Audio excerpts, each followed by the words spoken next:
Mr. Mercer, would you please read the statement to bring us back into open session? Yes, Chair Swigert, I move that the record shows that the only items discussed in the closed meeting were those specifically cited in the motion to convene into the closed meeting and those lawfully exempted from statutory meeting requirements. Is there a second? Second. Seconded by Mr. Lamonia. Is there any discussion? All those in favor, please signify by saying aye. All opposed? Dr. Smith. Motion carries with all board members present voting yes. And to correct a small procedural error, we will vote to adopt our agenda, which we would normally do before close, but we're going to do that one more time to correct, again, a small procedural error. So I will entertain a motion to adopt our agenda as listed in board docs. Is there a motion So for moved. approval? Moved by Mr. Mercer. Is there a second? Seconded by Mr. McCormick. Is there any discussion? All those in favor, please signify by saying aye. Aye. All opposed? Dr. Smith. Motion carries with all board members present voting yes. Dr. Cotton, do you have any items resulting from closed session? No, Madam Chair. We will now move on to the invocation and the Pledge of Allegiance to the flag. At this time, I'll call upon Reverend Dr. Lou Ventura from Great Bridge Presbyterian Church, who will give the opening invocation, and afterward, I'll ask Carson Brown, a fifth grader from Chittum Elementary School, to lead us in the pledge. Please stand as you are able. I'm delighted to be with you again this evening to open your meeting with prayer, and so I invite you to pray in your tradition as I pray in mine. Let's pray. We come into your presence this evening, Lord, asking you to bless this council and its meeting. Inspire each of them as they discuss ways to implement the ideals and objectives that will best serve this community. Instill within this body a unity of thought and harmony of purpose as they strive to attain their goals. Give each of them eyes to see beyond themselves to the children and parents and families that they serve, ears to hear the ideas of others, understanding to comprehend and value differences, courage, energy, and enthusiasm for the challenges that lie ahead, and the strength to do your will. Bind them together in a common purpose and in a spirit of friendship, loyalty, and love. With grateful hearts, dear Lord, we pray. Amen. Blessings on your meeting.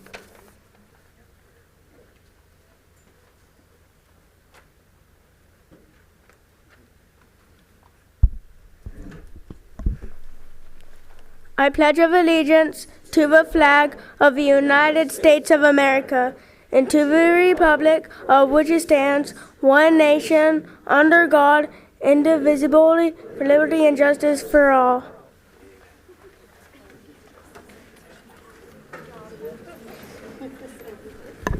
We'd certainly like to thank Dr. Ventura and also Carson and his family for joining us tonight. And Carson, I want to make sure you hear that we are wishing you a very happy birthday tomorrow. Hope you have a great day.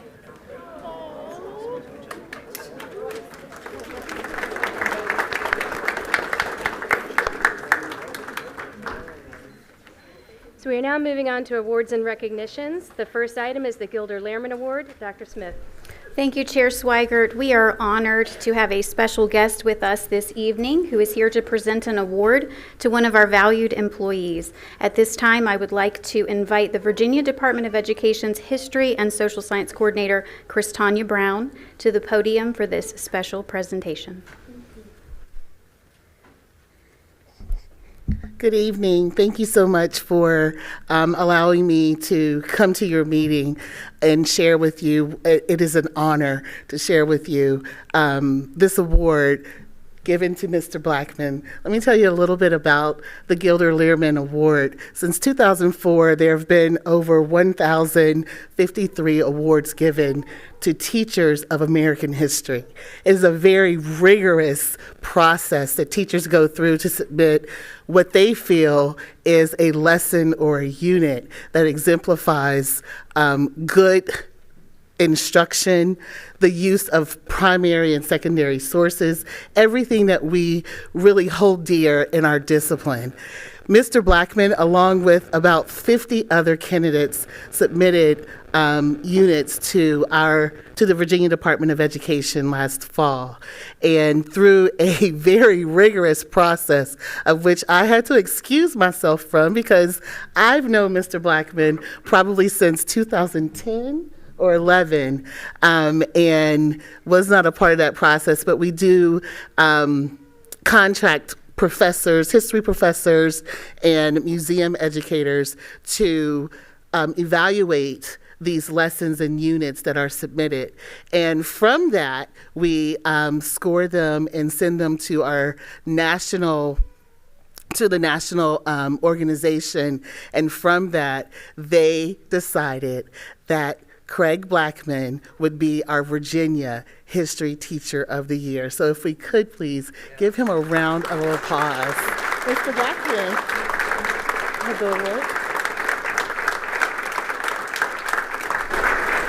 Thank you very much, Ms. Brown, and congratulations to Mr. Blackman. And at this time, if it pleases the board, I would like to have you move to your right to greet the members of your school board.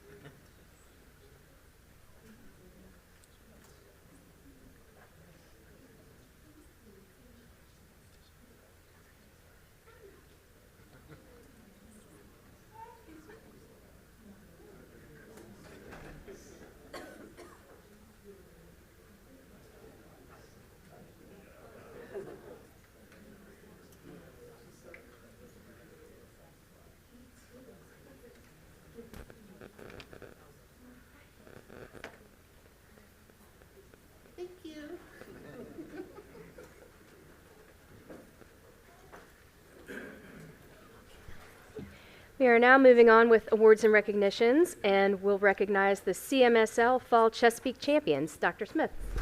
Yes, we're going to keep it going with the recognitions. At this time, I would like to invite Mr. Kevin Cole, our Supervisor of Student Activities and Facility Use, to the podium.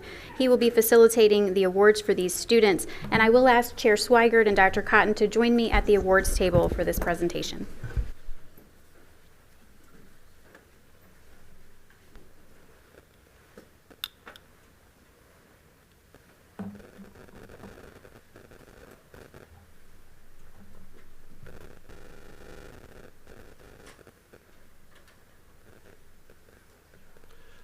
Madam Chair, members of the board, Dr. Cotton, and members of the superintendent staff, good evening.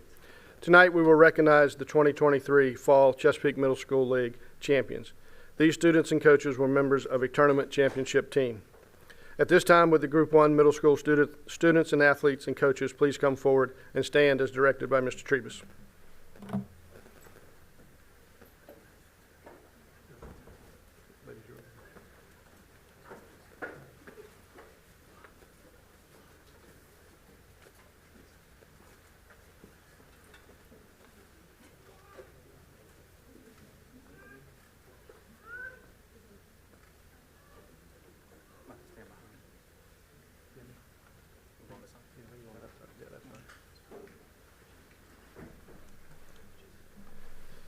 And I'd like to remind parents that the board is photo friendly. If you would like to come forward and take a picture, you can.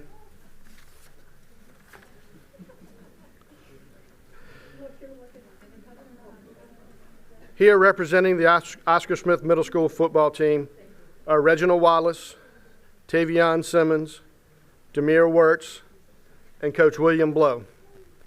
The Oscar Smith Middle School football team finished first in the CMSL regular season in the Central Division with a record of 6-0. The Tigers then captured the citywide football tournament title and completed their season with an overall record of 8-0. Here representing the Hickory Middle School baseball team are Keegan Kerr, John Ryan, Brandon DeBro, and Coach Zachary Burkhart. The Hickory Middle School baseball team finished the CMSL regular season with a record of 6-1-2. The Hawks then captured the citywide baseball tournament title and completed their season with an overall record of 8-1-2. Here representing the Hickory Middle School softball team are Bailey Hatstadt, Riley Smith, Elisa Smith, and Coach Shane Smith. The Hickory Middle School softball team finished the CMSL regular season with a record of 9-0. The Hawks then captured the citywide softball tournament title and completed their season with an overall record of 11-0. Here representing the Great Bridge Middle School cheer team are Haley Duke, Ella Valicki, Hannah Brown, and Coach Ellie O'Ra. The Great Bridge Middle School cheer team captured the CMSL sideline cheer competition title with a score of 258.5 points. Here representing the Jolliffe Middle School girls soccer team are Abby Swisher, Malia Parks, Brenley Miller, and Coach Whitney Roberson. The Jolliffe Middle School girls soccer team finished the CMSL regular season with a 7-2 record. The Jaguars then captured the citywide soccer tournament title and completed their season with an overall record of 9-2. At this time, I'd like to ask any family members, friends, or staff that are here representing these students to also stand to be recognized.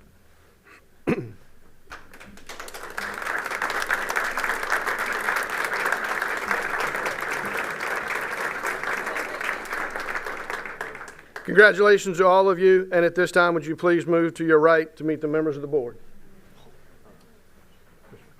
That would be your right. Thank you. Congratulations. Thank you. Congratulations, ladies. Thank you. Good job, sir. I read well. Thank you.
Madam Chair, this concludes my portion of the presentation.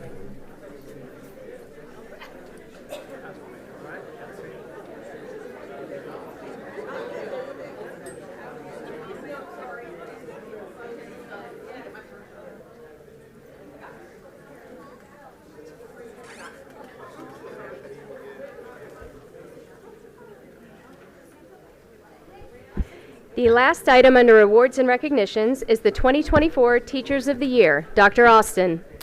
Madam Chair, members of the board, we are thrilled this evening to have the individuals who are recognized as Teacher of the Year at our ceremony in December. Also with them are their principals, but one member of our HR team I really want to recognize, and she's going to be introducing the teachers this evening, is Laurie Edgar. So Ms. Edgar, if you'll come on up. She serves as our HR administrator in a variety of capacities, but one of the things that she takes great pride in is this event, and not just this event, but the process that goes into that.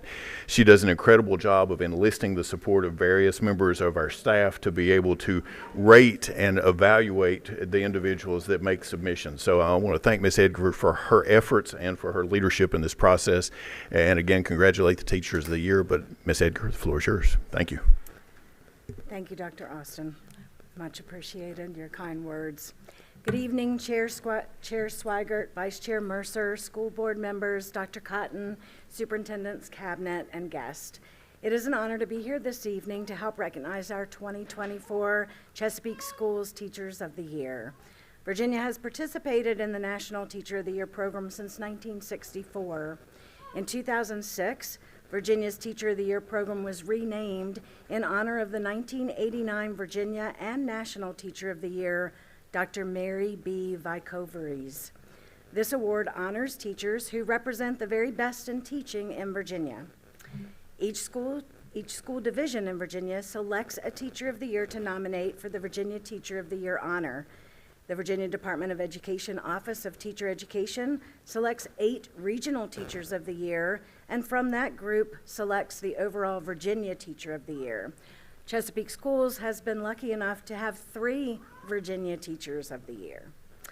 Tonight we recognize 4 exemplary educators in Chesapeake who have provided their students with the knowledge, skills, and educational experiences that will open doors to opportunity and help each student pursue their dreams. Our elementary, middle, high, and overall Chesapeake Teachers of the Year for 2024 have demonstrated excellence through their professionalism and their commitment to our Chesapeake students. Their hard work and dedication positively impacts our classrooms, schools, and communities. It is my great pleasure to be a part of this evening's program. Please now welcome Ms. Michelle Farabee, principal of Deep Creek Elementary School, who will introduce to you our 2024 Elementary Teacher of the Year.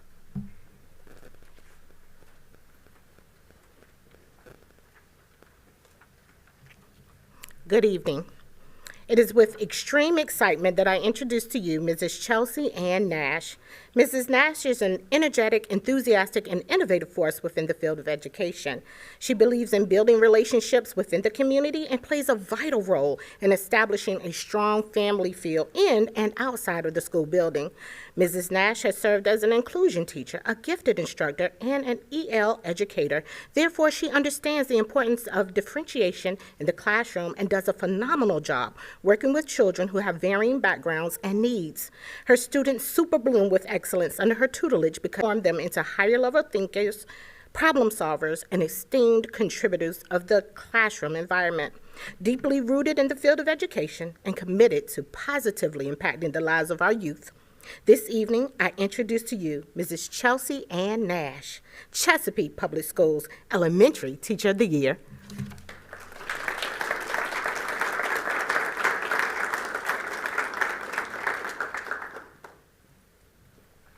Good evening. I am truly honored and humbled to stand before you today as the recipient of the Chesapeake Public Schools Elementary Teacher of the Year Award. This recognition is not just a personal achievement, but a testament to the collective effort of our entire school community. Teaching is a journey of shared growth, and I am fortunate to be surrounded by dedicated colleagues who work tirelessly alongside me, supportive parents who trust me with their child's educational journey, and most important, minds of my remarkable students. This award is a tribute to the collaborative commitment we all have to the pursuit of knowledge and the development of well-rounded individuals. Teaching for me is not just a profession, it's a passion that fuels my days. The personal connections forged with my students are the heartbeat of my classroom. Witnessing their growth, both academically and personally, is a source of immense joy and fulfillment. My students are the reason I wake up every morning with enthusiasm and a deep sense of purpose, ready to nurture their curiosity and ignite their love for learning. Their boundless energy, inquisitive minds, and unique personalities make each day an adventure, and I am forever grateful for the daily source of inspiration they provide. This award is a testament to the power of education and the potential within each child. Together, we are shaping the future one lesson, one interaction, and one student at a time. I am proud to teach in Chesapeake, and I am committed to continuing our journey of learning, growth, and inspiration. Let us build on this foundation and continue providing enriching educational experiences for our students. Thank you, not only for this award, but for the privilege of being part of a profession that transforms lives. Together, we can make every classroom a place where dreams take flight and knowledge knows no bounds. Thank you.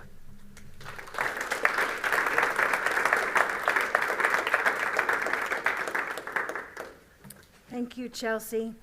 Please welcome now Dr. Kelly Jordan, supervisor of our Chesapeake Virtual Academy, who will introduce our middle school Teacher of the Year for 2024. Good evening. Tonight we have the honor of meeting Ms. Kathy Mustaine, who currently serves as the health and physical education teacher for students from all 10 middle schools in grades 6 through 8 who are currently enrolled in Chesapeake Virtual Academy. Excuse me. Mrs. Mustaine is a master teacher with over 30 years of experience who is often called on by her own content area supervisor for her opinion, expertise, and assistance. Her lessons are always engaging, fun, and motivating, and her Google Meets are full of students who want to come and learn in her virtual classroom. Kathy is a dedicated educator who continually works to improve her teaching skills, and you can often find her taking additional professional development courses and even leading her colleagues as a Canvas champion. When she's not in her virtual classroom, you will find her attending her students' sporting events, dance recitals, and even sending them motivational postcards in the mail. She truly is invested in her students and is their #1 fan. Equally, students adore her because she makes them feel safe, valued, respected, and appreciated. It is my absolute pleasure to introduce the 24 Middle School Teacher of the Year, Mrs. Kathy Mustaine.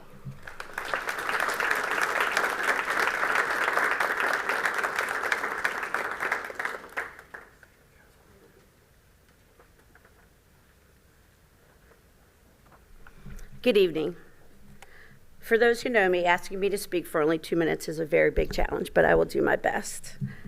I would like to thank the CPS Teacher of the Year Committee for selecting me to represent the Chesapeake Public Schools as the 2024 Middle School Teacher of the Year. This is an incredible honor that this 32-year teaching veteran did not see coming her way. Thursday, December 7th was a very special evening for my family and all of Chesapeake Public Schools. I appreciate the hard work so many people put forth to make this year's Teacher of the Year ceremony simply the best. Everyone certainly did sparkle and shine. I am humbled to represent the Chesapeake Virtual Academy, and I appreciate the support from our supervisors, Mr. Steve Chamberlain, Dr. Kelly Jordan, and Dr. Aaron Jury, as well as our CVA teachers, staff, and of course my amazing students. We have a great program that is meeting the needs of many students in grades K through 12. Thank you, Dr. Cotton, for believing in this program and for giving us the opportunity to help it develop and flourish. Growing up, I was very fortunate to have exceptional teachers and coaches that provided me with valuable life lessons in the classroom, on the court, and on the field. My teachers made learning fun and engaging. They showed me that they cared about me and they were invested in me. I decided I wanted to be just like them. These fantastic mentors are my true inspiration for becoming a teacher and a coach. I firmly believe that taking the time to build rapport with my students is the main reason why students succeed in the classroom. Creating an environment where all students feel valued, comfortable, heard, and safe allows them to believe in themselves and build confidence in themselves daily. Each day in class, we demonstrate respect and accountability with each other. In doing so, students are willing to take risks and experience the joy of doing things they did not think were possible. They have learned to become comfortable with being uncomfortable. As the great late Dr. Woody Kuntz told me, as long as what we are doing is for the kids, we cannot go wrong. I would like to think that he would be so proud to see all that we are doing today for our children. When I started teaching many years ago, I would have never thought I would be teaching children from a different location other than a school building. The pandemic made teaching virtually a reality for many of us, and some found that it was very much a challenge. However, CVA has allowed Chesapeake Public Schools to transform pandemic teaching into an inspiring, engaging, and empowering program that provides a differentiated learning environment for all our students. Learning and teaching online is not for everyone, but is an evolution in education that I have welcomed in my career. Thank you to Mr. Chamberlain and Dr. Jordan for giving me the opportunity to teach at the CVA. Dr. Cotton and school board members, thank you again for this incredible honor.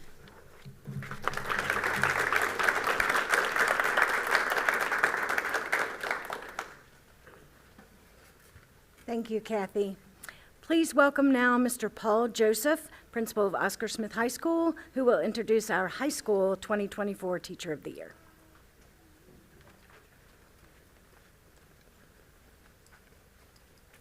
Good evening.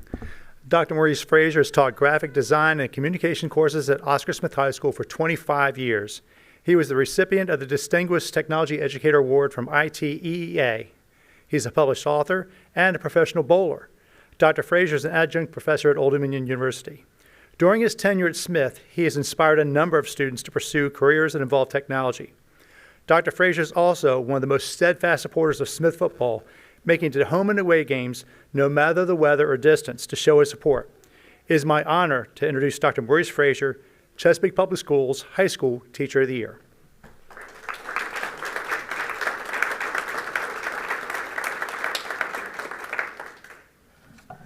Good evening. I'm going to try to keep this to 2 minutes as well. It's tough for me just to read to you. I like to speak from the heart. And so reading is a little difficult for me when I want to be genuine, but here goes. I'd like to express my immense gratitude for being named Chesapeake Public Schools High School Teacher of the Year. I was overjoyed to learn that I was nominated by my school as Teacher of the Year, let alone to be bestowed this prestigious honor is beyond my imagination, to be honest with you. One of the main factors that contributed to me being a teacher is growing up in a family of teachers. Both of my parents, my dad, a math teacher of 34 years, my mother, an elementary second grade teacher of 32 years, were old school teachers. And we know how that is. And I grew up learning about the culture of education from them. And my father, goodness, there's more than a little bit that I could tell you about him, but let me get back on script here. Because both parents were at home with me every summer, it was not until I was a much older child that I realized people actually worked during the summer. And I remember thinking how horrible that sounded. That I felt so bad for those people that had to work in the summertime, and it was quite an awakening for me. But by far, I have enjoyed the relationships that I've been able to establish with my students over the years, to be honest and to speak from the heart. There's so many former students whom I still keep in contact with that have graduated many years ago. It's a very rewarding experience to see the lives and the experiences and families that they have established. I attended a wedding in Germany this past summer of a former student, exchange student that I had 13 years ago, who I said, if you ever get married, I'll be at your wedding. And I was actually there. My wife and I attended this summer. It was on a boat. And so teaching here in Chesapeake has literally taken me across the world. 5 times I've been to Europe now. I also have a former student who's now a colleague. He's a second-year English teacher at Grassfield High School, and he's also assistant football coach. His name is Khalid Wilson. I'm very, very proud of him. So from everything from weddings to baby showers and everything in between of our former students, it's just been the absolute best part of my teaching career.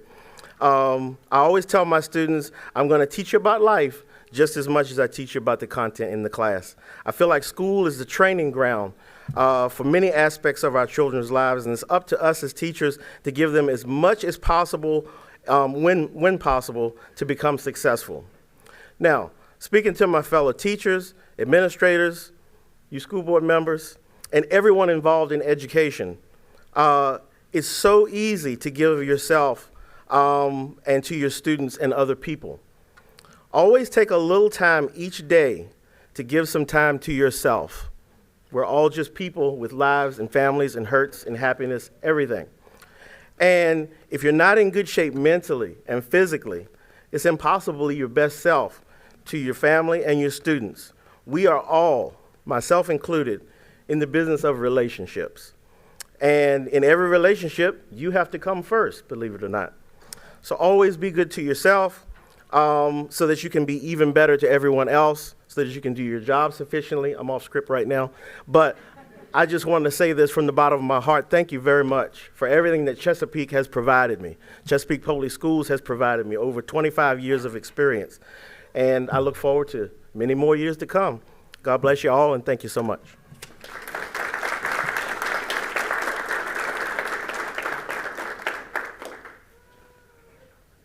Thank you, Maurice. It's my pleasure now to ask you to welcome Dr. Kathy Galford, principal of Butts Road Primary School and a former Virginia Teacher of the Year. She will introduce our overall Chesapeake Teacher of the Year.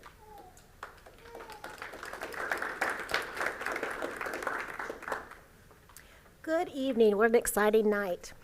Our overall Teacher of the Year is truly the type of teacher any parent would want for their child. Visiting her classroom is an adventure because she understands that for students to learn, they need to collaborate, problem solve, reflect, and have fun.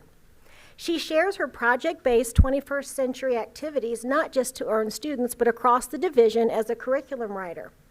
She serves as our multi-tiered Systems of Support, MTSS coach. In this role, she offers after-school office hours and willingly gives up her planning time to visit other classrooms to observe, take data, and coach her colleagues on Tier 2 strategies for behavior, academics, and attendance. She plays a key role in our school's social-emotional learning initiative and provides relevant professional development for the entire staff on MTSS and responsive classroom techniques. With her dynamic style, sense of humor, and research-based activities, she makes learning exciting, and she empowers our staff members to reach beyond their comfort zones to meet the needs of all learners. Our citywide Teacher of the Year is a dedicated, determined educator whose passion for educational excellence shines through daily in her classroom and in her leadership roles. She serves as an inclusion teacher, grade level chair, MTSS coach, school improvement team member, environment and safety committee co-chair, care team member, PTA staff representative, and advisor for the student teachers, many student teachers. She's an engaging teacher, a dynamic speaker, outstanding presenter, and collaborative coach who empowers others to reach their full potential within our school and division. It is with great pleasure and honor and pride that I introduce to you our 2024 Overall Teacher of the Year, Mrs. Alyssa May.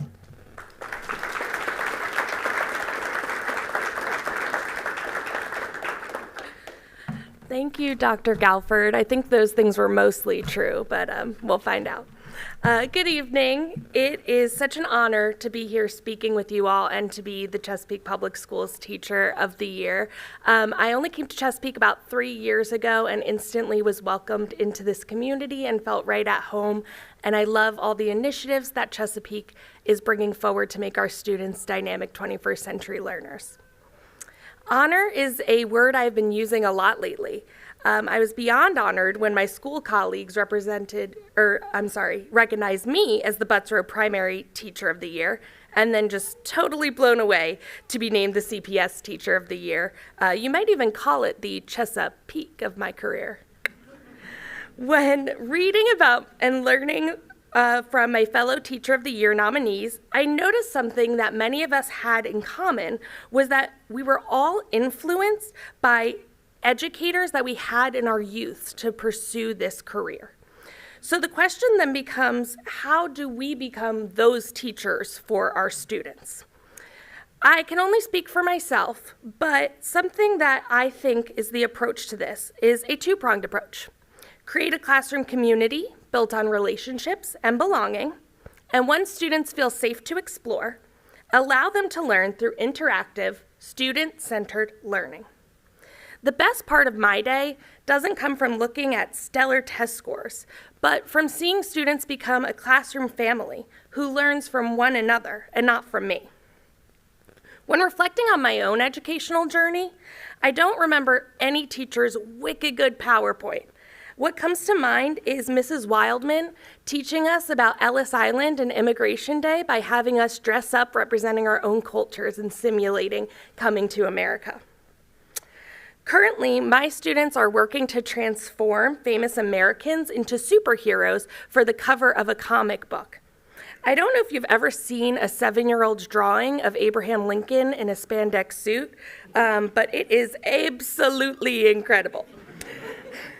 Instead of creating outcomes, the educators in Chesapeake are working to create experiences, and that's what's going to help our students be successful. I want to thank you all for this amazing opportunity, thank everyone at my school, Butts Road Primary, who has supported me, and thank, once again, the members of the Chesapeake community for welcoming me in. Thank you.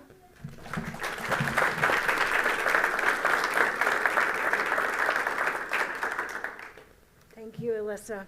On behalf of the Human Resources Department, I offer congratulations to Chelsea, Kathy, Maurice, and Alyssa. We're very proud of each of you. Thank you for the wonderful work that you do to assist and support our Chesapeake Public School students. And I'd like to invite you to please come and meet the board.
I would just like to quickly add that, in Chesapeake, we are blessed with thousands of amazing teachers, and those represented tonight certainly represent the elite among the excellent, and it is our honor to support you and the work that you do. So thank you for everything that you do on a daily basis. We will now move on to the hearing of citizens. During their allotted time, speakers should observe our rules of decorum and know that expression of concerns and criticism on matters of school policy and operations is welcome. While the speaker's own comments are welcome, they may not play pre-recorded messages. Dr. Smith, are there any citizens who have requested time to speak this evening? Yes, Chair Swigert, we have 6 citizens signed up to speak. I want to thank those speakers who've signed up to address the board this evening. There are 2 ways that citizens can request time to speak at the meeting. You can call the clerk's office before 12 noon on the day of the meeting, or sign up to speak prior to the start of the meeting. All in-person requests to speak must be submitted to the deputy clerk 5 minutes prior to the published meeting start time. Each speaker will have 3 minutes to address the board. Once your allotted time is over, we ask that you promptly exit the podium. You may choose to sit in the boardroom if seats are still available, but standing or sitting on the floor will not be permitted, and you may not block the exit doors. We'd also like to ask that you refrain from any behavior that disrupts the meeting, including the use of profanity, applause, cheering, or jeering. Dr. Smith, please call the first speaker. Yes, I'd like to invite speaker number 1 to the podium. Speakers are called in numerical order and are asked to state their name and city of residence before they begin. Fig Nichols. I'd like to continue my speech from last time. Bourne said that after just a few years as a counselor of young people, she was a shell of a person she was before and needed counseling herself. Despite overwhelming evidence that porn is being viewed by kids, the impact is incredibly poisonous, we have collectively declined to do anything significant to keep it away from kids. The scale of the damage has not yet resulted in laws that will ban this type of thing. Up to 9 out of 10 porn films show acts of physical and verbal violence, and women are the targets of this violence 97% of the time. The women in porn almost always respond to this violence with pleasure or neutrality. Can it be true that Robin Morgan, who said this back in 1974, that porn is the theory and rape is the practice? I have 2 questions on books that are in the libraries. How do certain library books help kids be better prepared academically for a trade or career that we taxpayers are being asked to pay more for? Part 2, are these books part of the reason why we need more school counselors and more counseling? Do we know? Thank you. Speaker number 2, we'd like to invite you to the podium. Please state your name and city of residence before you begin. Sorry, this is my first time ever doing this. My name is Michael Grego. My daughter lives here in Chesapeake, and I actually live right across the line in North Carolina. So good evening, Chairperson and the board. Thank you for allowing me to speak this morning. Just so you know, I know it says on here not to try to attack the person, but I need to speak her name to get this through, and I don't want you to think I'm attacking the person who's doing this to my daughter. I would ask that you refrain from doing that, especially if there may be procedures that need to be tackled. So can I just say the bully instead? Yes. Okay. But do not name another student, please. Gotcha. But it's in the packet. Thank you. The you. stuff's in the packet, and you have there in front of you. Thank you.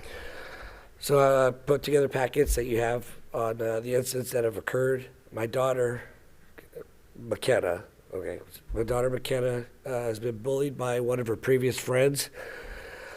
A little background on their friendship: they're both on the cheer team, and the bully actually was one of her friends that she would come over, go to pool parties at her house. She would go camping trips. I've taken my daughter and her to, many places, dinners and everything, to Christmas Town in Busch Gardens. And on 11/20, I guess over a boy, stupid boy, they start having fights, and then now my daughter's being bullied by her and her friend, and it's come to the fact that she was an honor student. Her grades are dropping. She doesn't want to go to school anymore because of it. The other student, the bully's mom, is a teacher in the Chesapeake School District. So it seems like they're getting preferential treatment on what's happening at school. The principal's getting called, and all they do is they call my daughter in there and ask her what's going on because, like she's the abuser. And we've went several times before, and then to try to get it to where they know that the other child's the abuser, but because the other mom went to there first, they sent a letter home saying my daughter was the bully. and so there's several times they went to the magistrate because they keep calling with vulgar. There's one in there where it looks like her eye is looking through it. That was so vulgar, and her mom sent that to the other parent's mom, and they did nothing about it. I can't believe that language that's on there coming from a 12, 13-year-old kid. So, I'm asking that. Can I just do real quick on what I'm asking for? I need it purged, everything, her record purged on what's going on. All right. Speaker number 3, it's your turn at the podium. Please state your name and city of residence before you begin.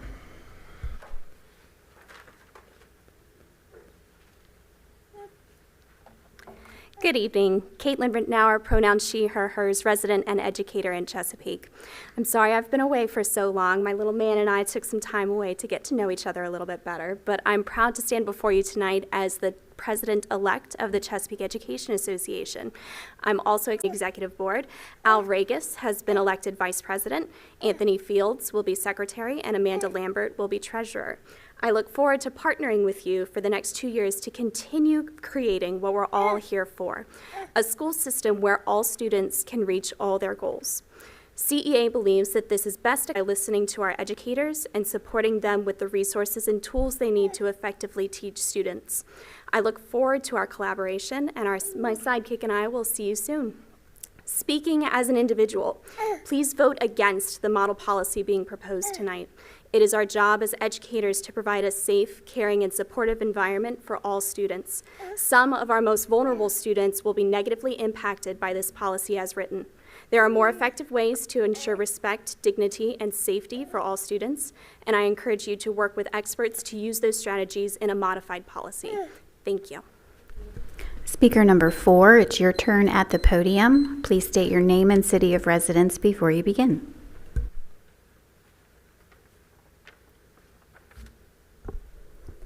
Good evening. My name is Rachel Anderson. I'm a resident of Chesapeake, a business owner. I'm also president of the LGBTQ Chamber of Commerce, Harbor, which is the Hampton Roads Business Outreach. And I work as a guardian ad litem for children in our court system. In the role of a GAL for children, I advocate for the best interest of our children. In reviewing the proposed policies, I ask if your definition of sex as biological sex is in the best interest of the children in our city. Title IX does not define sex as biological sex. Title IX prohibits discrimination on the basis of sex, which, after Bostock, includes sexual orientation and gender identity. In Grimm, the Fourth Circuit Court of Appeals ruled that a bathroom policy has to be equally applied to all students, including those who do not match the binary sex that is listed on their birth certificate or those with a different gender identity. Also, the Virginia Human Rights Act includes sexual orientation and gender identity as protected from discrimination in this Commonwealth. LGBTQ students are stigmatized and singled out for different treatment by administrators, teachers, and other students. I have personally dealt with this discrimination and bullying in Chesapeake Public Schools. This was based on a student's gender identity, and it happened at 2 schools. Their teachers and their peers were discriminating against them. Further stigmatizing these children is not in their best interest. The Trevor Project's 2023 survey of LGBTQ youth showed that 41% of them seriously consider attempting suicide. 14% actually attempt it.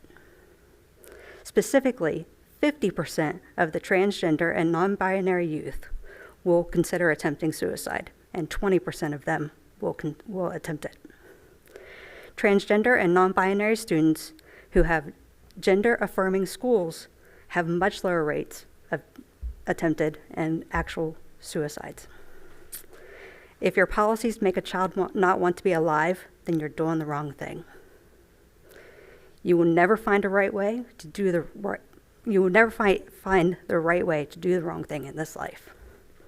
I ask that you reject these policies as they are written and do what is in the best interest of all of our city's children.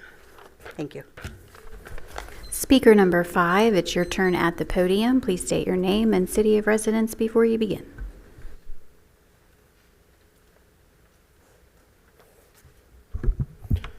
Good evening, Chair Swigert and honorable board members. My name is Jeremy Rodden. I am a 14-year resident of Chesapeake.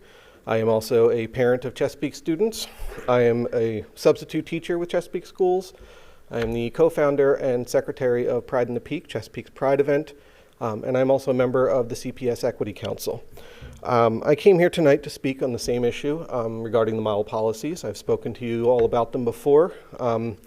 And I was a little worried to see that they were on the agenda tonight. As many of you know, because we all ran in the same election 2 years ago, I am the father of a transgender teen who was a CPS student but had to be homeschooled throughout the tenure of her high school years. I think some of you might be happy to know that she's now 18. She completed her GED over the summer.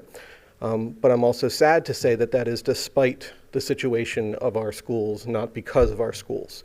We should be creating an environment, as the governor's model policies refer to, creating the, ensuring the respect, dignity, and privacy of all students.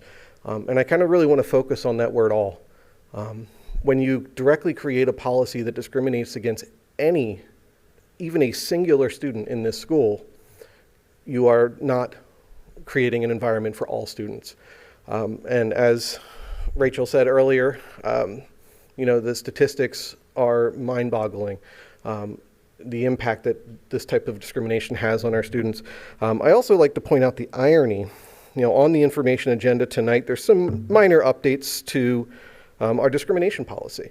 And for those of you that were on the board 3 years ago, you remember we went through this a couple years ago when we were talking about this. And one of the things that is important to note is that Title IX of the Civil Rights Act, and this is directly from our existing policies, by the way. Title IX of the Civil Rights Act prohibits discrimination and harassment in facilities receiving federal financial assistance on the basis of sex. It is a violation of this policy for any student or school personnel to discriminate against or harass a student or school personnel based on sex, sexual orientation, gender, or gender identity.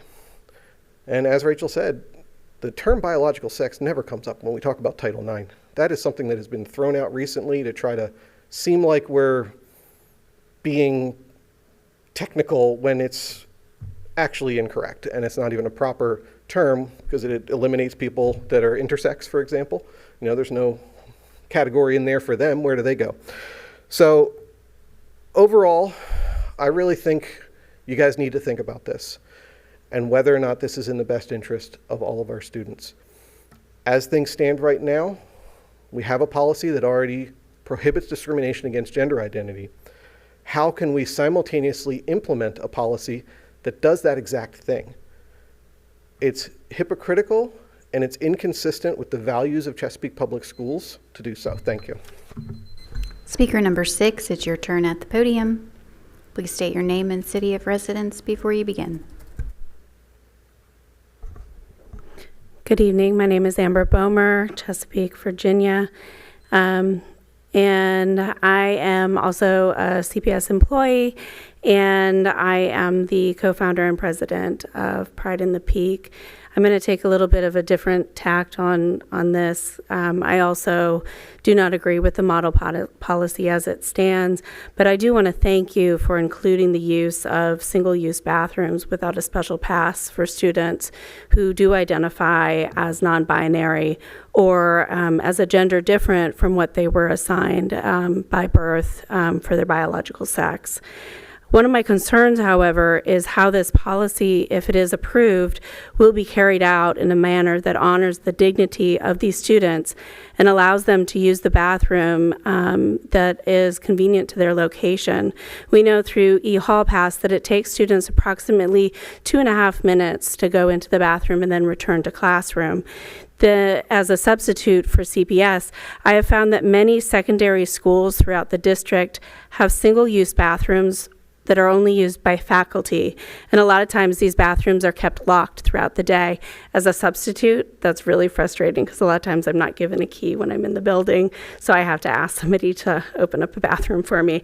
So will these bathrooms be converted to student only? Will they be used so that faculty and students are sharing a bathroom, creating a situation where either faculty will have to find another bathroom, or will the students have to continue to go down to the nurse's office, which is sometimes on another floor or on another wing, which creates a situation where they're missing out on critical classroom time and increases that time, which is reflected through their eHall Pass. So I want to thank you again for your consideration for honoring the dignity and the respect and the privacy of all Chesapeake students. Thank you. This concludes our speakers for this evening. Thank you for sharing your comments. Our practice is to receive information. However, we do not usually engage in dialogue, and that is our intent tonight. If appropriate and not already provided, someone from the superintendent's staff will evaluate your concern and provide a response. We will now move on to the consent agenda. I will entertain a motion for approval. So moved. Moved by Mr. Mercer. Is there a second? Seconded by Mr. Lamonia. Is there any discussion? All those in favor, please signify by saying aye. Aye. All opposed? Dr. Smith. Motion carries with all board members present, voting yes. We are now moving on to the information agenda. The first item is the audited financial report. Ms. Lucente. Thank you, Madam Chair. I'd like to ask Ms. Laura Harden, CPA from Cherry Bakehart, to please come forward. And while she's coming forward, I would also like to thank Tammy Rodriguez and her staff for all the work they did in getting us to this point so that Ms. Harden could do a presentation on our last year's audit. Thank you. Well, good evening, Chair, Vice Chair, members of the school board, and Superintendent. I do not have the keyboard to click through.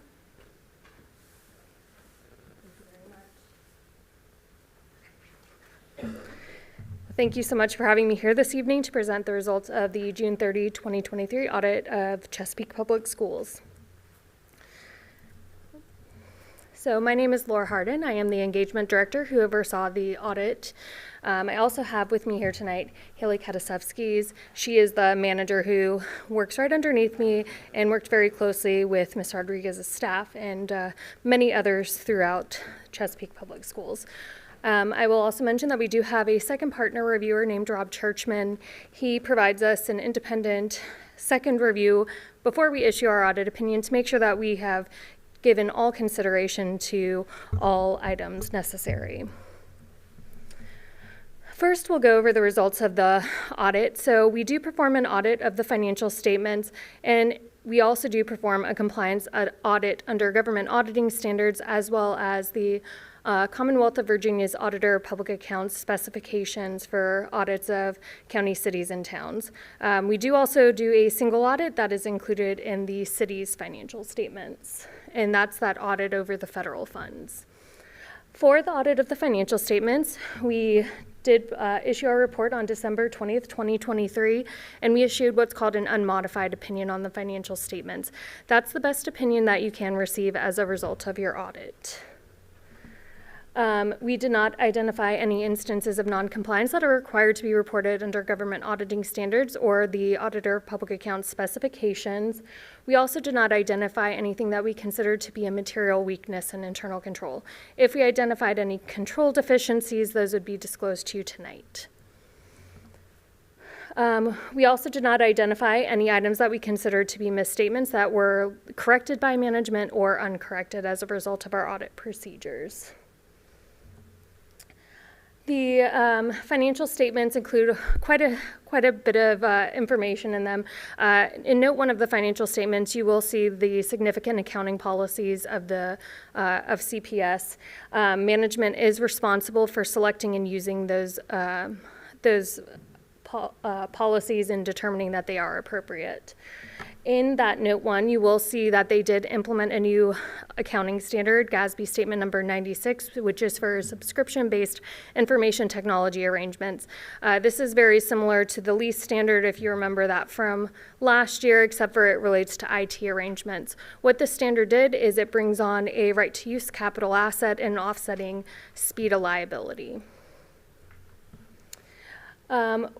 Also, we are required to obtain an understanding of the related party transactions as a part of our audit procedures.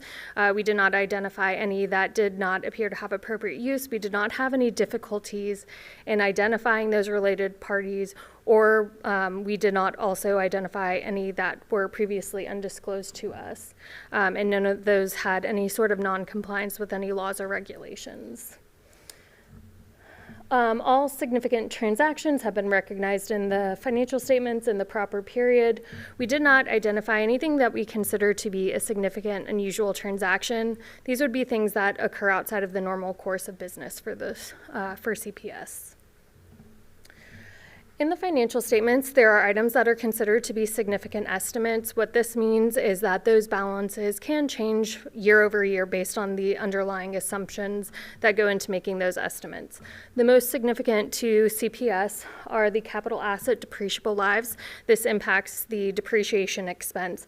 And then the actuarially computed pension and OPEB assets, liabilities, and related deferred inflows and outflows of resources. This is the one that you probably see if you're going to compare the financial statements year over year. Those balances really do fluctuate based on a wide variety, most significantly the investment values. We do review the financial statement disclosures and have determined that they are neutral, consistent, and clear. We did perform some non-attest services related to GASB statement number 96. We performed some consulting procedures. As a part of that, management does identify someone who is going to oversee those services. They make all management decisions in regards to that. We are not aware of any other circumstances or relationships that create a threat to our independence, and I can confirm that we are independent of the school board and have met our other ethical responsibilities. That brings us into our required communications. So we did not have any difficulties in performing our audit. We did not have any disagreements with management. We did not have to consult with someone outside of our engagement team over any contentious matters. On the date of our audit report, we did have management sign to us a representation letter that represents to us that they have provided us all the information that we need to perform our audit. We are not aware of any instances where management elected to consult with another accountant for some sort of opinion shopping. We did not have any other findings or issues that are required to be reported to you. We did not identify any fraud or illegal acts as a result of our audit, and there are no matters of going concern. I know this stuff will look like a lot of words up here. Just some other matters. In the financial statements, we have the basic financial statements, and then there are some other areas that are required by the Governmental Accounting Standards Board to be included in the financial statements. That information is management's discussion and analysis, and some RSI around pension and OPEB. Management has elected to omit the management's discussion and analysis. That doesn't modify our opinion in any sort of way.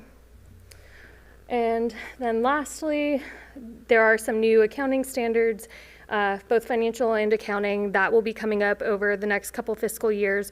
We're not expecting to see any kind of a significant impact as it relates to these items. And with that, I will answer any questions that you might have. I see no questions at this time. Thank you for the report. Thank you very much. Our next item on the agenda is the monthly financial reports. Ms. Lucente. Thank you, Madam Chair. In your packet, you have the financial reports and the financial memo for the months of November and December. During this period, it's a 2-month period because we'd only have one meeting in December. The total revenues received for those 2 months was about $98 million. Again, about 49 millions from the state, 44, almost 45 from the city, and we did receive $4.5 million from the federal government during that period. Our enrollment is continuing to be low. We had taken that into account when we made our appropriation adjustment and requested appropriation changes from the council back in November. These statements reflect that appropriation change. Our enrollment is still low, but we hopefully have taken that all into account. We are monitoring. Our revenues are expected to meet budget, but we are still looking at sales tax. It's running a little bit behind. Our expenditures are running about where we expected them to be, with increases in salaries for overtime and benefits and things like that. So we're going to continue to monitor that.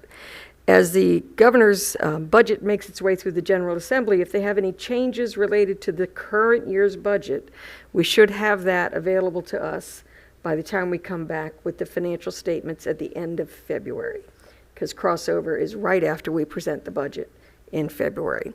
So right now, we're just continuing to monitor everything, but we do expect to meet revenues, which actually is a good thing. It would be a bad way to end the year. Thank you. I see no questions on that, so we will move to the governor's budget update, and back to you, Ms. Lucente.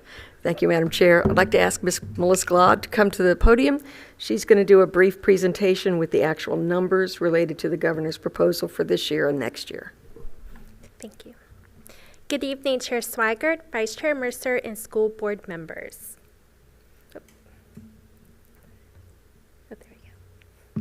Tonight's presentation provides the revenue impact of the January 8th Governor's Budget Update. This includes the impact of the Governor's proposed budget amendments to fiscal year 2024 and the impact of his proposed budget for the 2024 to 2026 biennium to fiscal year 2025. For fiscal year 2024, the Governor's proposed caboose bill is technical updates, including revised estimates for sales tax and lottery proceeds, resulting in a total state revenue of $326 million. This is approximately $900,000 less than the fall adjusted appropriation. Now turning to fiscal year 2025, total state revenue is estimated to increase by roughly $21 million to $343 million. This increase is primarily driven by re-benchmarking and technical updates, with some offset from the elimination of the supplemental payment in lieu of state tax on food and personal hygiene products. This total state revenue for fiscal year 2025 will help support the proposed operating, categorical, and special funds budget that will be presented at the next board meeting. Thank you for your time this evening. We're happy to take any questions you may have. I see no questions. Thank you, Ms. Ladd. Thank you. The next item on the agenda is the compensation study update. Dr. Austin. Thank you, Madam Chair. I have a brief presentation for you related to our implementation of the compensation study. We provided an update to you in the fall. As you're aware, with the support that you provided us in November, we were able to provide updated compensation related to stipends. So I sincerely appreciate the efforts made there. Also want to thank Ms. Lucente and her team for the efforts that's gone into this version of the update. Going back to the update that we provided you in the fall, as you're aware, the compensation study, we used that to compare with several other school divisions as well as other entities, other private businesses within our region that we compete against to staff our schools with different positions. So this is just a brief reminder of who we're competing against and who we use to establish a baseline for the different grades and compensation that we'll be proposing in the budget next month. On the next slide, we are proposing a multi-year implementation. The first phase of this that was presented as a recommendation by the consultant that we contracted with for the compensation study was to create a unified scale for both administrators and support staff. So that's the first thing that we're going to tackle in this, and that will be aligning several different positions so that we can continue to create career ladders as well as create a structure where we have teachers on one scale and then we have a unified scale that contains all the other positions that we staff. So this will be, again, a multi-year implementation. The first year we're just looking to basically crosswalk those positions into a scale. We may have, as stated here, some compression as we look at different titles. For example, I'll use a coordinator. Coordinator may go across several different grades in the first year, but we will be looking at both the responsibilities and other tasks that those individuals complete and look to grade them appropriately as we go forward in the implementation of this. The scale will have 5% between each grade and 1.5% raise for each step. That is consistent with the teacher scale that has 1.5% between each step. The pay grades were determined, again, comparing these positions with other entities as well as the responses that we received from our employees about their duties, responsibilities, education requirements, and such. So have a workable project going forward. In the next slide, this is just a graphic to show you the teacher scale will remain the same. In the upcoming budget presentation, you will see that there will be a raise recommended for teachers. And then as we implement the unified scale, there will be a raise that will be a minimum for everyone in that scale as we move to regrade those. So in the next slide, I gave you an example. I didn't put a specific position or a title in here, but we will have currently a position and a title that it would be graded, for example, maybe an S150, that's the grade, and the step may be step 10. When we go to the proposed new unified scale, that same position and title will hold in the first year, but we may change that going forward, but again, that's part of the implementation. But that same position may be graded on the new scale as a U105, which is unified, the S standing for support staff, and those individuals may be graded at a step 2. For example, if we say there's going to be X% raise, I don't want to put a percentage out there, but if there's an X% raise for next year, we will make sure as we're moving individuals to this new scale that they get at least that minimum raise as part of the grading process. So going forward, the reason we're grading those as step 2 is to recognize that the experience that some of our staff have versus a new hire who would come in at step 1. So that's the intent of this. And again, it will create some compression. As you see, if we're on step 10, 9, 8, those all very well may go down to grade 105 as a step 2. So in the future years of this, we will look to recognize the experience that our staff has. Now, one of the things I want to point out as a preliminary conversation is both the support and administration scale are not reflective of year-for-year experience, like the teacher scale. So we're working through how that's going to be decompressed over the years as we implement this. So that being said, long story short is there's more information to come. We just wanted to provide a brief overview of where we are in the process and be willing to address any questions that you may have. Dr. Walker? I don't have a question, but I did just want to acknowledge Dr. Austin. I know this is a huge job that you've taken on to kind of conduct this, and so thank you for all your hard work with that. And thank you, Dr. Cotton, for always making this such a priority. I think that it's such a great effort to not only recruit, but also retain the very best in Chesapeake, which we have so many of. So thank you just for all your hard work. I just thought that was worth recognizing. Thank you. I see no other comments or questions at this time, so thank you, Dr. Austin. The next item is the proposed revisions to school board policies and regulations. Dr. Smith. Thank you, Chair Swigert. There are several policies with proposed revisions in board docs tonight.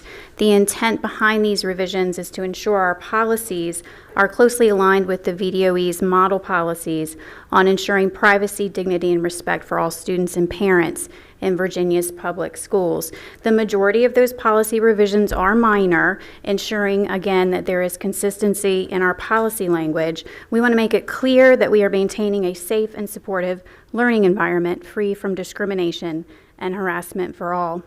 As requested, you'll notice 3 additional items to include to ensure a more complete alignment, with the governor's model.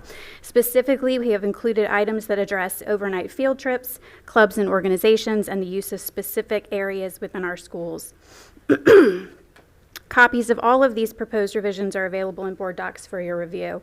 We're happy to answer any questions at this time, but our plan will be to add these to the consent agenda at our next meeting.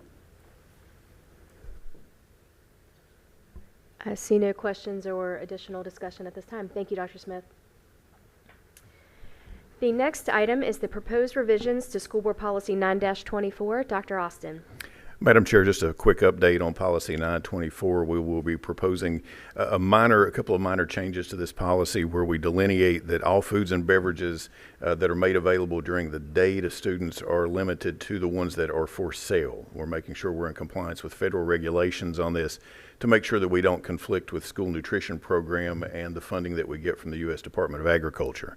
The other piece of this is we make a specific reference proposing for your consideration back to the Virginia Administrative Code. So anything that's in that code, and if it happens to change, we'll make sure that we're in compliance with that. So that's the policy piece of it.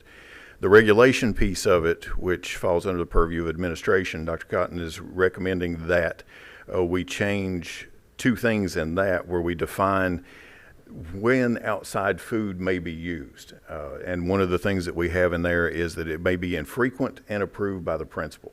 So we're adding some language in there to make sure we provide clarity to our building level administrators about when appropriate use of that food, as well as making sure we're in compliance with USDA regs in identifying what time of day we make those available. So those are the 2 significant changes in both the regulation and then you saw 2 fairly significant changes in the policy itself. So I'll be glad to address any questions that you've got. Ms. Scott? Thanks. I don't have any questions, but I just wanted to say that I really appreciate the revisions made to that policy. I know I'm not just speaking on my behalf, but also many teachers and parents who appreciate those revisions. For example, just taking out the word parties, like class parties, that this policy doesn't include that, and making sure that we're clarifying that this is for food sold. Class parties, as a room parent currently and a former PTA president, class parties and treat days are a significant part of a child's year, and it brings joy to a child's day and school year. A teacher's ability to use lollipops as an incentive and behavior reward is a big deal. So I know it seems minor, but I really appreciate the big impact it's going to have. So I know I just say that on behalf of many teachers and parents and probably administrators as well. So thank you very much. This also goes to show that when you give feedback, sometimes we can really, put it to action and make some positive changes. So I appreciate that. Thank you. The last item on the information agenda is the Computer Science Lab School. Mrs. Edwards. Thank you, Madam Chair. We're very excited to share with you an exciting opportunity to apply for a Virginia Department of Education grant in collaboration with Old Dominion University to create a computer lab school in Oscar Smith Middle School tonight. At this time, I wish to introduce some very special people in the audience and ask them, they've come forward, but I want to ask them to stand as well. Dr. Shonda Wyndham, our Director of College and Career Readiness, and members of her team, Dr. Anna Helmer, Mr. Grant Stanley, and Mr. Enrique Wiggins are here tonight. They're joined by Mrs. Deirdre Williams, who is the principal of Oscar Smith Middle. And also joining us tonight are our collaborative partners from Old Dominion. Dr. Karen Sanzo is the Director of Institute for Design, Thinking, and Leadership Development. Mrs. Maggie Barber is Associate Dean, Educator Preparation and Assessment, and Dr. Joanna Garner, Executive Director of Educational Partnerships. I thank each of them for the hundreds of hours they've already spent writing this extensive grant. So at this time now, Dr. Wyndham and Mrs. Williams will provide details of our plan. Thank you, boss. Good evening, Chair Swigert, Vice Chair Mercer, members of the school board, Dr. Cotton, and superintendent staff. It is my pleasure to share information with you about the proposed computer science lab school at Oscar Smith Middle. Chesapeake was awarded the planning grant to establish a college partnership laboratory school in February of last year. Since that time, we have been in the planning and exploration phase of developing a solid plan to open the lab school. We have had the opportunity to visit other lab schools and develop some very promising steps to make this a wonderful opportunity for some very deserving students who attend Oscar Smith Middle. Let me start by telling you a little about Smith Middle. We serve approximately 1,000 6th through 8th grade students in the South Norfolk area of the city. Minority enrollment at Oscar Smith is 85%. Students fall into the bottom half of all schools in Virginia on SOL testing results. Over 97% of our students are free and reduced lunch eligible, making it the only Title I middle school in our district. We chose this school because the students, parents, and community as a whole deserve to experience the innovation the lab school will bring. The Computer Science Lab School at Smith Middle will be a laboratory school environment in partnership with Old Dominion University, where we are reimagining the ways in which schooling takes place. As a part of the statewide Computer Science Lab School network, the Oscar Smith Middle School Lab School will use a human-centered design thinking framework with an infusion of computer science curriculum. Supported by research showing the importance of early academic preparation in bringing underrepresented students into the technology talent pipeline, the lab school will offer design thinking practices to students and teachers to shape innovative teaching and learning activities. Students will learn to apply practical and creative thinking skills to solve design problems, explore the role of design in both historical and contemporary contexts, and raise awareness when making design decisions and actions. Elective courses will be enhanced with specialized technology integration, hands-on projects, field trips, and innovative classroom designs. This integrated approach will support project-based learning across the curriculums and will focus student learning around the Virginia 5 Cs. The lab school will encourage greater collaboration between education providers from middle school to the post-secondary level. Through professional development opportunities with Code VA and ODU, teachers will collaborate to build best practices, create a culture that values computer science, and provide rich academic learning. Professional development opportunities will provide teachers with supportive resources and allow them to dive deeply into computer science integration. Finally, we hope to expand community partnerships to assist with student mentorship, career exploration, as well as program sustainability. The school within a school concept will be modeled with the 2025-26 school year as the first full year of implementation. We believe that our lab school will support the need for computer science and computer engineering professionals, which has escalated in the past decade. With over 600,000 computing jobs available in the U.S. and less than 72,000 new computer science graduates each year, the need for more computing graduates is clear. Computing jobs requiring a bachelor's degree pay between $89,000 and $116,000 annually.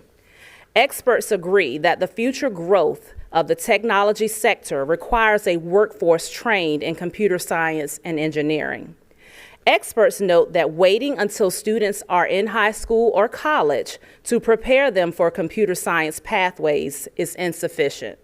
A clear need exists to introduce low-income middle school students to the computer science coursework. At this time, Dee Williams, proud principal at Oscar Smith Middle, will share the lab school promise with you.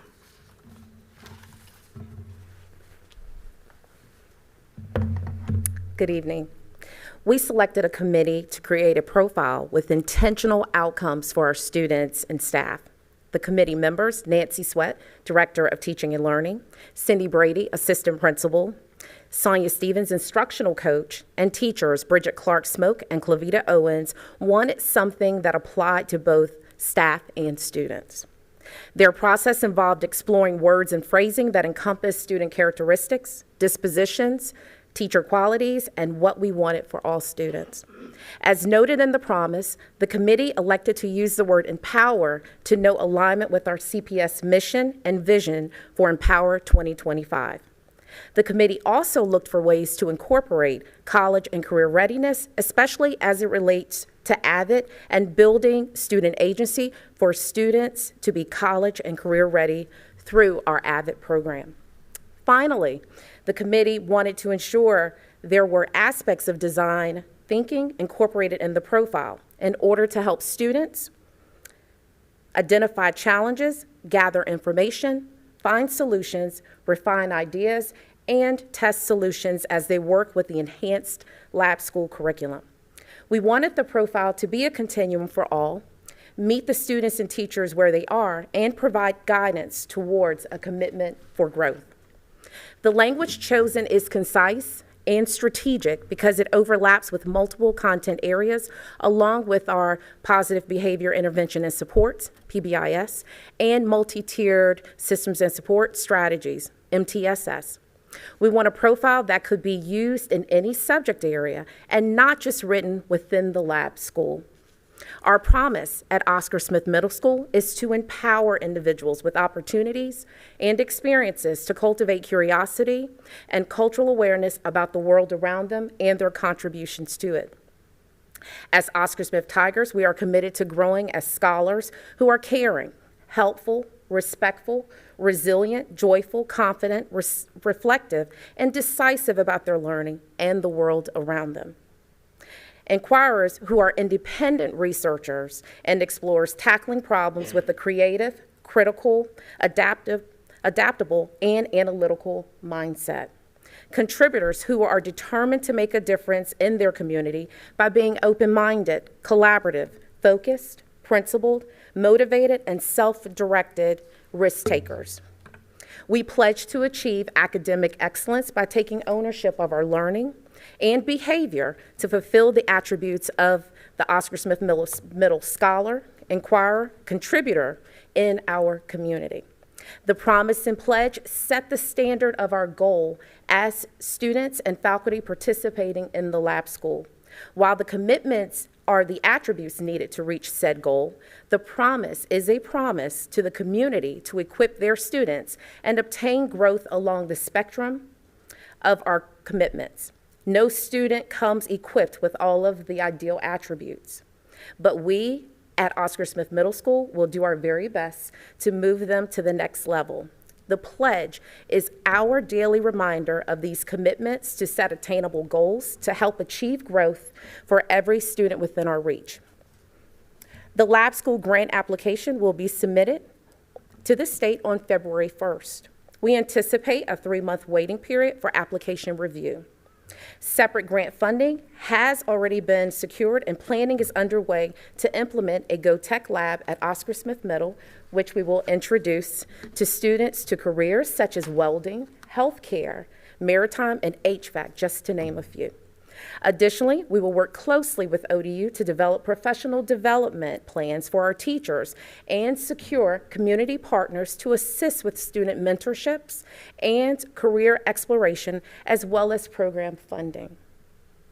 Our lab school committees are actively working to outline the plan for curriculum development, professional learning, and community outreach. After submitting the final grant application later this week, we will spend the rest of the 23-24 school year solidifying our lab school implementation plan.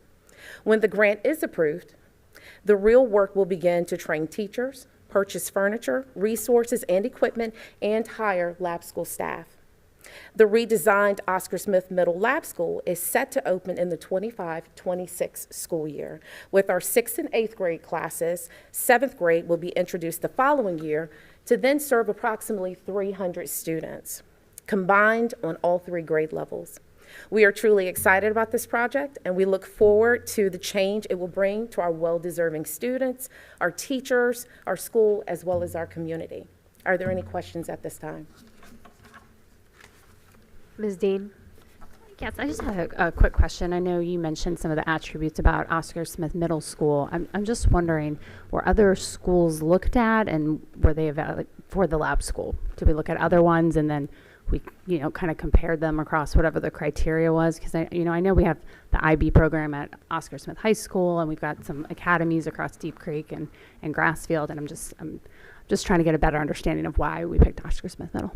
Well, I represent Oscar Smith Middle, so of course I will represent. I think it was primarily because of the criteria to target low-income students. And of course, Oscar Smith is our only Title I middle school, which is why we started there. Okay, so then just to be clear, we didn't look at the other ones. We started did not. with, okay. We did Thank not. you.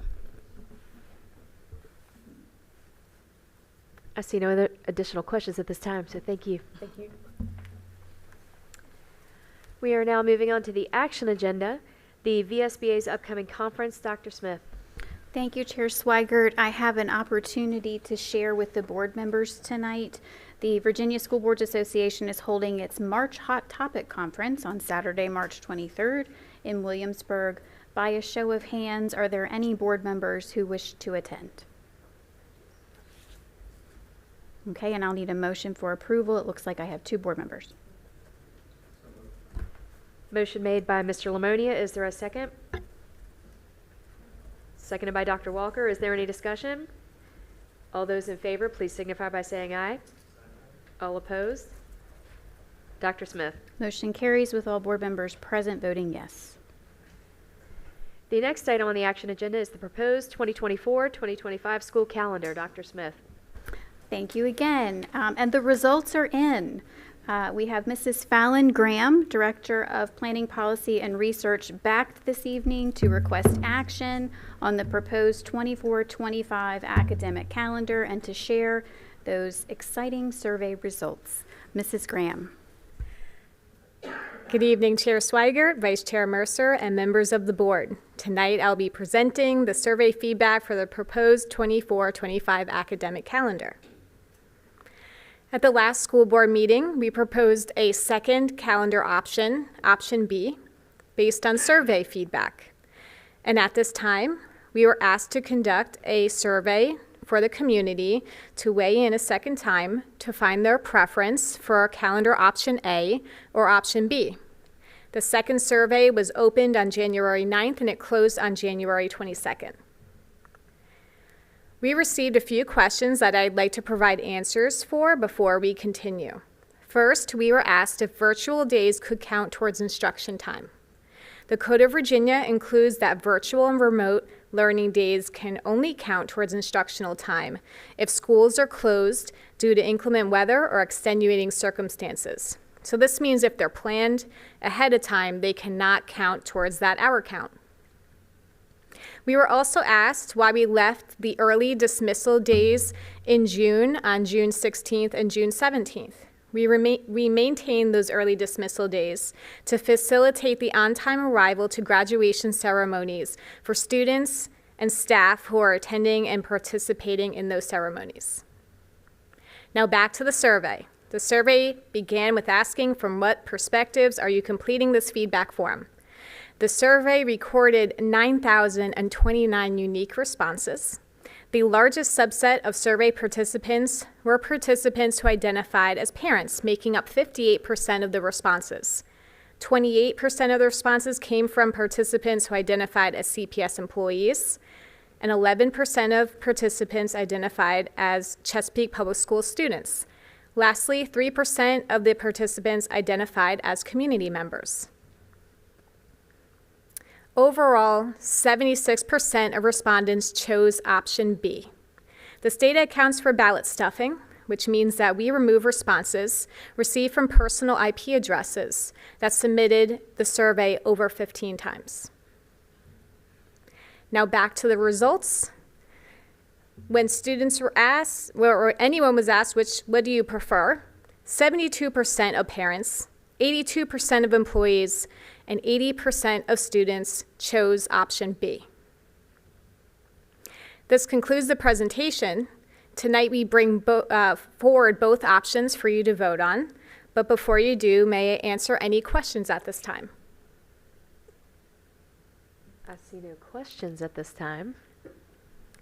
Thank you. Since she phrased it as offering us two options, I think we need a motion for approval. So I'll ask one of our board members to make a specific motion indicating which option you would like for us to vote on. Dr. Walker. Sure. I make a motion for us to vote to approve option B per the survey results for the calendar. Is there a second? Motion made by Dr. Walker, seconded by Mr. Lamonia. Is there any additional discussion? Seeing none, all those in favor, please signify by saying aye. Aye. All opposed? Dr. Smith. Motion carries with all board members present voting yes. Thank you, Ms. Graham. We will now move on to the superintendent's report. Dr. Cotton.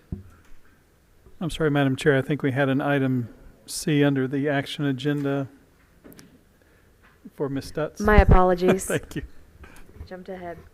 We do have one more item on the action agenda, and that is the Crestwood Elementary School appropriation request. Ms. Stutz. Thank you, Madam Chair. As you know, the design work for the replacement school and conversion to grades K through 5 for the nearly 60-year-old Crestwood Intermediate School has been completed. The bid for the project was due in December, and we actually had one qualified bidder for the school, and that is certainly less than optimal, as y'all know. The bid was significantly over budget by $20 million. The architect and CPS staff have negotiated with the low bidder, including value engineering of the project, and we have reduced the amount by $5 million. We'll still continue to work to try to get that lower. This leaves the school district short of the funding necessary to construct the replacement school, obviously. The current construction market is fiscally very challenging. Other school districts are experiencing the same situation we are with projects that are budgeted and are coming in significantly higher than that. We are requesting that the board, well, let me go back for 1 second. We believe really it's a combination of increased material cost, increased wages for the employees. There's a lack of necessary manpower in the area. There's a number of projects that are flooded the market. We think there's limited bonding capacity, particularly of the subcontractors, and it's kind of created this perfect storm that we have and causing exorbitant square foot cost increases for projects, not just schools, any type of construction projects. We are requesting board approval to seek the additional funds from City Council as a mid-year appropriation in order to issue the purchase order to construct the new elementary school. You all know normally the appropriations are in July, so they'll have to hear it as a mid-year appropriation. The additional funding request is for $20,832,862, which includes the $15,332,362 shortfall and the $5,500,000 that was originally scheduled to be appropriated to this project in July of '24. So we're just asking for that 5.5 a little earlier. It's anticipated that this additional funding is going to come from the school lockbox's debt. Ms. Lucente and I have spoken with the budget director, and that's where we anticipate. But again, it will be up to council if you all approve. So just to give you a little bit of a timeline, if the board were to approve tonight, we will draft a letter on your behalf, send it to council. It would be heard by council, we believe, mid-February. We don't have a specific agenda set yet. They're waiting for the letter. And then there is a 30-day requirement before they actually will appropriate the funds. We would not get the funds until the middle of March, and this is best case scenario, everything working out. And then the purchase order would be, we come back to you just so you would see who got the project, and we'd move forward with the project at that particular time. Can I answer any questions you may have? I see no additional questions at this time, so I will entertain a motion for approval. Moved by Ms. Scott. Is there a second? Seconded by Mr. McCormick. Is there any additional discussion? All those in favor, please signify by saying aye. All opposed? Dr. Smith. Motion carries with all board members present voting yes. Thank you. We will now move to the superintendent's report. Dr. Cotton. Thank you, Madam Chair. Just a couple of announcements. Upcoming celebrations for the month of February include Black History Month, School Board Appreciation Month, and Career and Technical Education Month. The next meeting of the Community Engagement Council will meet on February 7th, 2024. I hope that many of you will be able to attend. Now on to my spotlight. Thank you so much for the opportunity to share some exciting district highlights with you again tonight. It's certainly been a busy January so far. Earlier this month, we celebrated Virginia School Principals Week, an annual recognition sponsored by the Virginia Department of Education to recognize the outstanding work of these educational leaders. Our principals are dedicated and steadfast educational leaders who make incredible contributions to our school district each and every day. From the looks of it, they were showered with parades, gifts, flowers, cakes, and notes of appreciation. Thank you for all that they do. Tonight, I'm also proud to highlight the Governor's STEM Academy and their recent STEM Showcase. The event is a great opportunity for students to share their culminating projects where they are tasked with documenting, demonstrating, and then defending their work over the course of the semester in several classes, including aerospace engineering, leadership and entrepreneurship, architecture, and more. This year, a group of students from Lansdowne High School in Virginia Beach attended to see the showcase in action as part of an ongoing collaboration between the two schools. It was an impressive display of critical thinking and problem-solving skills, and it's clear the STEM students have bright futures ahead of them. Another group of students is also planning for potential careers in journalism, thanks to a generous donation by local news channel WVEC. Take a look.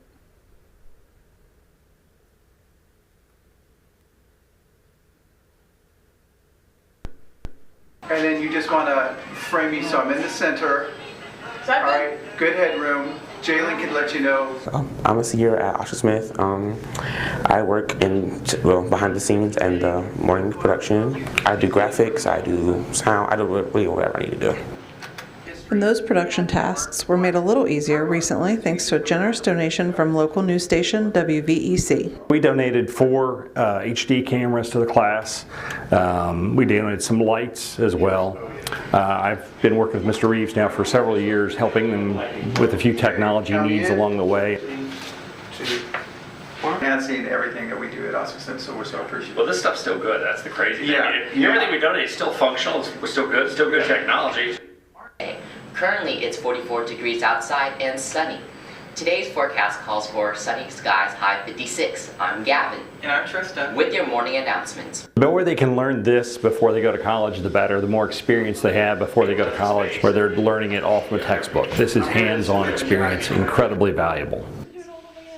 Definitely had to multitask and doing multiple things at once. Doing audio was something I struggled in, which I can do now. Graphics, being a little more creative. They need this experience, and it's our future. They need to learn this, and we need to get them educated in it earlier rather than later. This is fantastic that they do it at the high school level.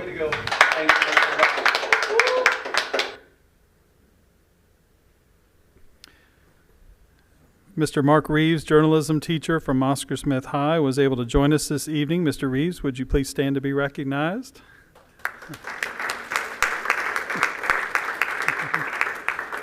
Thank you for being here this evening, and thank you for your hard work. Through this partnership, it's clear that you are teaching some very valuable lessons to your students. I never taught at the high school level like Mr. Reeves, but as superintendent, I believe it's important for me to remember how rewarding but also challenging being a classroom teacher can be. I went back into the teaching mode recently as part of our efforts to support the United Way's annual giving campaign. Each employee who made a minimum contribution was entered into a raffle. The prize, a paid day off, and me as their substitute. I had a great time teaching nonfiction text features. I got to get it right because I had to study. To students at Chesapeake Center for Student Success for Media Specialist Mary Lou DeCamillis. Thank you to all of our employees who donated to support our United Way campaign and to support our community and the United Way for Southampton roads. So look to some more subbing in the future, I'm sure. Earlier this year, I shared the results of the first LEGO League regional competition with you, but tonight I'm happy to share a little about the first ever Chesapeake I can't say this. Cooperation. It's a made-up word, so bear with me. Cooperation Challenge. It's a combination of both competition and cooperation. I know. Do you get it? See how those go together? It was hosted by Greenbrier Intermediate School. Greenbrier Intermediate has had a first LEGO League team in place for 22 years, thanks to the dedication of a longtime teacher and now retiree, Mr. John Sammons. Many of you know him. But this year, 3 other schools also established their teams. To keep the fun going, sponsors decided to get all 4 schools together on Saturday, January 20th, for a morning of teamwork, collaboration, critical thinking, and fun. In mixed groups, teams used the skills they learned in their regular season to solve various LEGO-inspired challenges. Last week, I had the opportunity to address some different types of educational challenges as a panelist on WHRO's Education Matters podcast or radio show. I was joined by Superintendent Dr. Olwen Herron from Williamsburg-James City County Schools. We discussed some issues facing our individual school districts, but also statewide concerns, including chronic absenteeism and learning loss. I'd invite you to take a listen online or not at npr.org podcast, and I'd like to thank host Doug Boynton for inviting me to join him. To close tonight, I'd like to thank the members of the board who joined me recently last week in Richmond to visit with our state legislators. It was a productive day and a wonderful opportunity to discuss important issues impacting education in Chesapeake and throughout the Commonwealth of Virginia. We look forward to working closely with these elected officials on several of our priorities, including future expansion of our Chesapeake Career Center program and offerings. Madam Chair, this concludes my spotlight for this evening. Thank you, Dr. Cotton. Last on our agenda this evening is board member items. Does any board member have an item to bring before the group? Ms. Scott? No, I just wanted to say that I thought it was pretty cool tonight to see 2 friends make it on the superintendent spotlight. I saw Mark Reeves sitting in the back of the room, and I thought, oh, that's cool, Mark's here tonight. Well, that's cool, you made the spotlight. Congratulations. And then Mr. Sammons is just one of a kind. I know he's retired now, but my son was on the LEGO team under his direction and just really thrived. And so I hope he's enjoying retirement. And if you're watching, Mr. Sammons, I think you're awesome. All right, that's all. Seeing no other board members bringing items, I would like to take this opportunity to wish a very happy birthday to Dr. Faust, who celebrated a few days ago. We hope you had a great weekend. And with that, we will call this meeting adjourned.